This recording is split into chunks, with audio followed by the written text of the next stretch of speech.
കൂത്തമ്പലത്തിൻ്റെ അവിടെ വന്നിട്ട് ഒരു പടിയുണ്ട്. ആ പടിയുടെ അവിടെ വന്ന് ഞാൻ ഇരുന്നു. ഞാൻ അവിടെ ഇരുന്ന സമയത്ത് വളരെ തേജസ്സുള്ള ഒരു വയസ്സായിട്ടൊരാൾ, അദ്ദേഹത്തിനൊരു 10-85 വയസ്സും 70 പോരാ, 10-85 വയസ്സ് അദ്ദേഹത്തിന്റെ കാഴ്ച തന്നെ ഉണ്ട്. കുറച്ച് മുതുക് വളഞ്ഞിട്ടുണ്ട്, നല്ല ഹൈറ്റ് ഉണ്ട്, തേജോമയനായിട്ടൊരാൾ. അദ്ദേഹം എൻ്റെ തൊട്ടടുത്തിരുന്നിട്ട് വിഷ്ണു സഹസ്രനാമം വായിക്കും. അപ്പൊ അദ്ദേഹം ചെല്ലുന്നുണ്ട്, ഒരു ഈണത്തിൽ അദ്ദേഹം ചെല്ലുന്നുണ്ട്. ഞാനത് കേട്ടതുകൊണ്ട് ആദ്യം ഇങ്ങനെ ശ്രദ്ധിച്ചിട്ടിരുന്നു. അപ്പൊ അവസാനം സർവപ്രഹരണായുധ ചെല്ലി അവസാനിപ്പിച്ചു. അത് ചെല്ലി കഴിഞ്ഞിട്ട് അദ്ദേഹം തിരിഞ്ഞിട്ട് എൻ്റെ അടുത്ത് ചോദിച്ചു,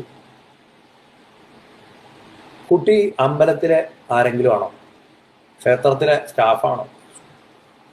അപ്പൊ ഞാൻ പറഞ്ഞു സ്റ്റാഫല്ല. പറഞ്ഞു കഴവാണോ, വാരന്മാരാരെങ്കിലും ആണോ? ഞാൻ പറഞ്ഞു അല്ല, ഞാൻ വാരല്ല.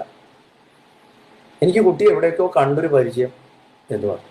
അപ്പൊ ഞാൻ പറഞ്ഞു അതെല്ലേ, അപ്പൊ അങ്കിൾ എവിടെ നിന്നാണ് ചോദിച്ചു. അപ്പൊ ഞാൻ എൻ്റെ അടുത്ത് പറഞ്ഞു, അപ്പൊ എന്നോട് പറഞ്ഞു ഞാൻ ബോംബെ നിന്നാണ്, മുംബൈയിൽ നിന്നാണ്.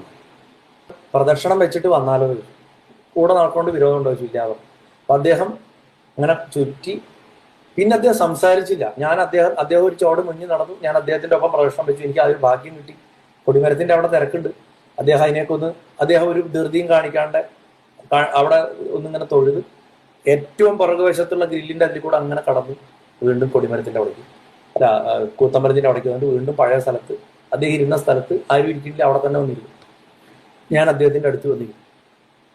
അദ്ദേഹം എന്നോടൊരു കഥ പറയാം. അദ്ദേഹത്തിന് 10-22 വയസ്സുള്ള കാലത്ത് അദ്ദേഹത്തിന് ജോലി കിട്ടി. അദ്ദേഹം ബോംബെയിലേക്ക് പോയതാണ്. മധ്യ ഒരു സ്ഥലത്താണ് അദ്ദേഹത്തിന്റെ വീട്. അങ്ങനെ ഇരിക്കുമ്പോൾ ജീവിതത്തിന്റെ സകലവിധ ഊർജത്തോടുകൂടി അദ്ദേഹം നടക്കുന്ന ഒരു കാലം. ഗുരുവായൂരപ്പന് അദ്ദേഹത്തിന് ഇഷ്ടമാണ്, ഭയങ്കര ഭക്തനൊന്നുമല്ല, എന്നാലും ഇഷ്ടമാണ്. അങ്ങനെ ഇരിക്കുമ്പോൾ അദ്ദേഹത്തിന് കഠിനമായിട്ടുള്ള ഒരു പ്രശ്നം, വയറുവേദനയൊക്കെ ആയിട്ട് വരും. അപ്പൊ അന്നത്തെ അവിടുത്തെ ഏതൊരു ഹോസ്പിറ്റലിൽ, നാനാവതി അങ്ങനെ ഏതൊരു ഹോസ്പിറ്റലിൽ കൊണ്ടേ കാണിച്ചപ്പോൾ ക്യാൻസർ ആണെന്ന് പറഞ്ഞു. അപ്പൊ ആ കാലത്ത് ക്യാൻസർ കേട്ടുകേൾവി, ഒരു കേൾക്കാത്ത അസുഖമാണ്. അങ്ങനെ അത്ര പേർക്കൊന്നും ക്യാൻസർ എന്നൊരു സംഭവം അറിയില്ല. ഇദ്ദേഹം ഭയങ്കരമായി ഭയന്നു പോയി കഴിഞ്ഞപ്പോൾ ഇദ്ദേഹം ഈ എന്താ പറയുക, കൂടുതൽ അന്നത്തെ സ്പെഷ്യലിസ്റ്റുകൾ ഇരിക്കുന്നത് ടാറ്റക്കാരുടെ ഒരു ഹോസ്പിറ്റലുണ്ട്. അപ്പൊ അവിടെ പോയത്. അപ്പൊ അദ്ദേഹത്തിനോട് പറഞ്ഞു, നിങ്ങൾക്ക് ഇത് വളരെ മൂർച്ഛിച്ചിരിക്കുകയാണ്, നിങ്ങൾ സത്യം പറഞ്ഞു കഴിഞ്ഞാൽ നിങ്ങൾക്ക് ഇനി ഒരു 2-3 മാസം അല്ലെങ്കിൽ മാക്സിമം 4 മാസത്തിൽ കൂടുതൽ ആയുസില്ല എന്ന് മുഖത്ത് നോക്കി ഡോക്ടർ പറഞ്ഞു.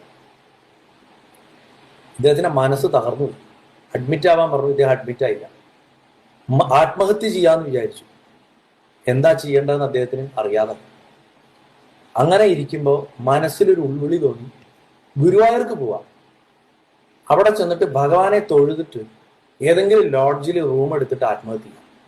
അപ്പൊ ആ കാലത്തൊന്നും അത്രയധികം ലോഡ്ജുകളില്ല. അപ്പൊ ഇന്നേക്ക് ഒരു 10-60 വർഷം മുമ്പാണല്ലോ ഞാൻ ഈ പറഞ്ഞ കഥ നടക്കണം.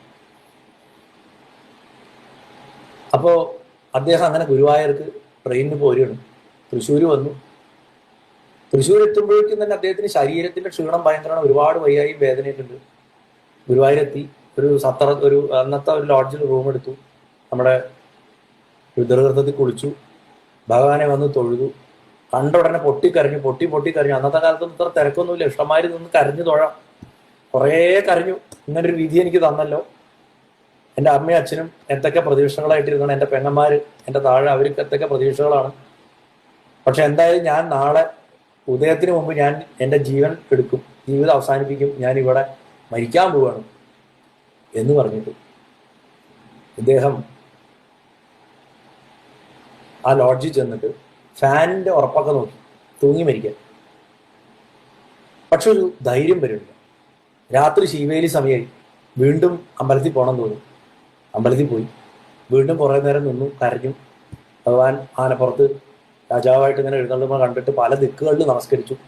ശിവേലിയുടെ ഒപ്പം പോയി. തിരിച്ചു മുറിയിലെത്തി. ഒന്നും കഴിച്ചിട്ടില്ല. വീണ്ടും മരിക്കണം ചിന്ത കൂടി. ഫാന് വീണ്ടും ലുങ്കിയോ എന്തോ കെട്ടാനൊക്കെ നോക്കി. എനിക്കത് പൂർണ്ണമായിട്ട് ഓർമ്മയില്ലെന്ന് അദ്ദേഹം എന്താ പറഞ്ഞത്. പക്ഷെ മരിക്കാൻ സാധിച്ചില്ല. അങ്ങനെ പൊട്ടി കരഞ്ഞിട്ട് അദ്ദേഹം കിടന്ന് അറിയാതെ ഉറങ്ങിപ്പോയി എന്നാ പറഞ്ഞു. 2 മണിയായപ്പോൾ ആരോ തല്ലി എണീപ്പിച്ച പോലെ അദ്ദേഹം എണീച്ചു. എണീച്ചപ്പോൾ അദ്ദേഹത്തിന് പെട്ടെന്ന് തോന്നുകയാണ് അമ്പലത്തിൽ പോകണം. അങ്ങനെ അദ്ദേഹം ഓടിപ്പോയി പത്മതീർത്ഥത്തിൽ കുളിച്ചിട്ട് രുദ്രതീർത്ഥത്തിൽ കുളിച്ച് നിർമ്മാല്യത്തിന് തൊഴാൻ വേണ്ടി പോയി നിന്നു. ഒന്നും അറിയാത്തവനെ പോലെ ഗുരുവായൂരപ്പൻ, ഒരിക്കലും ഉറങ്ങാത്ത ഗുരുവായൂരപ്പൻ ഉറങ്ങി എണീച്ച് വരുന്ന ഒരു വിചിത്ര സംഭവമാണല്ലോ ഈ നിർമ്മാല്യം. അപ്പൊ അങ്ങനെയുള്ള ഭഗവാൻ ഇദ്ദേഹത്തിനെ നോക്കിയിട്ട് മരിക്കാൻ പോയവനല്ലേ നീയേ, എന്നിട്ട് എന്താ രാവിലെ എന്നെ കാണാൻ വന്നിരിക്കണം എന്നൊരു പുച്ഛച്ചിരി ചിരിക്കണമായിരിക്കണം അത്ര തോന്നിയത്. അപ്പൊ അദ്ദേഹത്തിന് ഒരു ഉൾവിളി ഉണ്ടായി. ഇദ്ദേഹം വളരെ കാലങ്ങളായിട്ട് വിഷ്ണു സഹസ്രനാമം കുട്ടിക്കാലം തൊട്ടിട്ട് അദ്ദേഹത്തിന്റെ അമ്മ പഠിപ്പിച്ചു കൊടുത്തിട്ടുള്ളതുകൊണ്ട് ആ കാലത്തൊക്കെ വീട്ടിൽ നിന്ന് എന്തെങ്കിലും നല്ലത് പഠിപ്പിച്ചു കൊടുക്കില്ല. അപ്പൊ വിഷ്ണു സഹസ്രനാമം കാണാതറിയാം അദ്ദേഹം. മനസ്സിൽ തോന്നുന്നു വിഷ്ണു സഹസ്രനാമം ചൊല്ലിക്കൊണ്ട് ഭഗവാനെ പ്രദക്ഷിണം വെക്കണം. എൻ്റെ ഗുരുവായൂരപ്പ, അദ്ദേഹം പുറത്ത് കടന്നിട്ട് കൊടിമരത്തിന്റെ അവിടെ വന്നിട്ട്, ഞാനിതാ ഭഗവാനെ, ഞാൻ തളർന്നു വീണോട്ടെ, ഞാൻ 108 പ്രാവശ്യം വിഷ്ണു സഹസ്രനാമം ചൊല്ലി, അതായത് 108 പ്രാവശ്യം നിന്നെ ഞാൻ പ്രദക്ഷിണം വെക്കും, വിഷ്ണു സഹസ്രനാമം ആവുന്നത്ര ചൊല്ലിക്കൊണ്ട് എന്ന് പറഞ്ഞിട്ട്, വിഷ്ണു സഹസ്രനാമം 108 പ്രാവശ്യം തന്നെ 108 പ്രദക്ഷിണം വെക്കും എന്ന് പറഞ്ഞുകൊണ്ടത്ര അദ്ദേഹം ചൊല്ലിട്ട് നടക്കാൻ തുടങ്ങി. അദ്ദേഹം ആ നേരത്ത് തുടങ്ങിയിട്ട് ഏകദേശം ഉച്ചപൂജയ്ക്ക് മുൻപ് അദ്ദേഹം 108 പ്രാവശ്യം സഹസ്രനാമം ചൊല്ലി അവസാനിപ്പിച്ചു എന്ന് അദ്ദേഹം എന്നോട് പറഞ്ഞത്. 108 പ്രദക്ഷിണമൊക്കെ കടന്നുപോയി. അദ്ദേഹത്തിന്റെ കാലുകൾ എന്തായെന്ന് എനിക്കറിയില്ല. പ്രദക്ഷിണം ചെയ്യണവൻ പ്രദക്ഷിണമായിട്ട് മാറി. 108 പ്രാവശ്യം വിഷ്ണു സഹസ്രനാമം ചൊല്ലിയിട്ട് 108 പ്രാവശ്യം പ്രദക്ഷിണം വെച്ച് വിഷ്ണു സഹസ്രനാമം ചെല്ലാന്ന് പറഞ്ഞ ആള് 108 പ്രാവശ്യം സഹസ്രനാമം ചൊല്ലി പ്രദക്ഷിണം വെച്ചു എന്നാ പറയുന്നത്. അതിന്റെ അവസാനത്തിൽ അദ്ദേഹം വന്നു നിന്നിട്ട് ഗുരുവായൂരപ്പനെ ഒന്ന് നോക്കിയപ്പോ അദ്ദേഹത്തിന് ഭഗവാനും താനും ഒരു വലിയ പ്രകാശത്തിന്റെ വലയത്തിൽ കിടക്കണമാതിരി ഒരു ഫീൽ ഉണ്ടായിരുന്നു. അപ്പൊ തന്നെ അകത്തേക്ക് കയറി ചെന്ന് തൊഴുതു. അന്ന് അങ്ങനെയാണ് തൊഴാൻ പറ്റും. ഉച്ചപൂജയുടെ അലങ്കാരമാണ്. കയ്യിൽ അമൃതകലശമായിട്ട് നിൽക്കുന്ന ധന്വന്തിരിയാണ് അത്ര അലങ്കരിച്ചത്. ആ രൂപം കണ്ട് മനസ്സിൽ എന്തോ ഒരു ധൈര്യം തോന്നി. മരണം വേണ്ടാന്ന് ഉപേക്ഷിച്ചിട്ട് അന്ന് വൈകുന്നേരം തന്നെ അദ്ദേഹം ബോംബെക്ക് തിരിച്ചു പോയി. പിറ്റേ ദിവസം ടാറ്റ ഇൻസ്റ്റിറ്റ്യൂട്ടിൽ ചെന്നിട്ട് പരിശോധിച്ചപ്പോൾ അദ്ദേഹം പെർഫെക്റ്റ്ലി നോർമലായിരുന്നു എന്നാ പറഞ്ഞു. എന്നിട്ട് എന്നോട് പറഞ്ഞു, കുട്ടി നോക്കൂ, എനിക്കിപ്പോൾ 85 വയസ്സിന്റെ അടുത്തായി, എനിക്ക് ഇന്നേ വരെ ഒരു അസുഖം എന്ന് പറയാൻ ഭഗവാൻ ഉണ്ടാക്കിയിട്ടില്ല. എൻ്റെ മക്കളൊക്കെ മുതിർന്നു, ഞാൻ കല്യാണം കഴിച്ചു, എനിക്ക് മക്കളായി, മക്കളൊക്കെ മുതിർന്നു, അവരൊക്കെ അമേരിക്കയിൽ അവിടെ എവിടെയാണ്.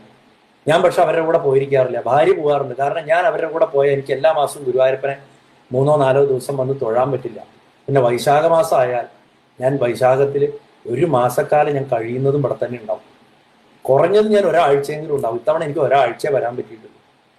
കാരണം ഈ വൈശാഖത്തിൽ ആ ഗുരുവായൂരപ്പൻ എനിക്ക് 2ാം ജന്മം തന്നത്. ഇതാണ് എനിക്ക് നിങ്ങളോട് പറയാനുള്ള വൈശാഖ മഹാത്മ്യം ഗുരുവായൂരപ്പൻ. ഞാനിത് കണ്ട് അനുഭവിച്ച ആ വ്യക്തി, അദ്ദേഹം ഇന്നും ഞാനുമായിട്ട് ടച്ചിലുണ്ട്. അതെൻ്റെ ഒരു പുണ്യമായിട്ട് ഞാൻ കരുതുന്നു. ചിലപ്പോൾ അദ്ദേഹം ഇത് കേൾക്കുന്നുണ്ടാവാം. എന്നാലും ഗുരുവായൂരപ്പ, ഇത്തരം മഹത്തുക്കളുടെ കഥകൾ നമുക്ക് അറിയാൻ ഇടവരുത്തുന്നത് അച്ചടിച്ചു വെച്ച പുസ്തകങ്ങളിൽ ആചാര്യന്മാർ പറഞ്ഞു തന്നിട്ടുള്ള അല്ലാതെ നേരെ അനുഭവത്തിൽ കൂടെ നമുക്കിത് കിട്ടുന്നത് അങ്ങയുടെ ഒരാളുടെ കരുണ മാത്രമാണ്.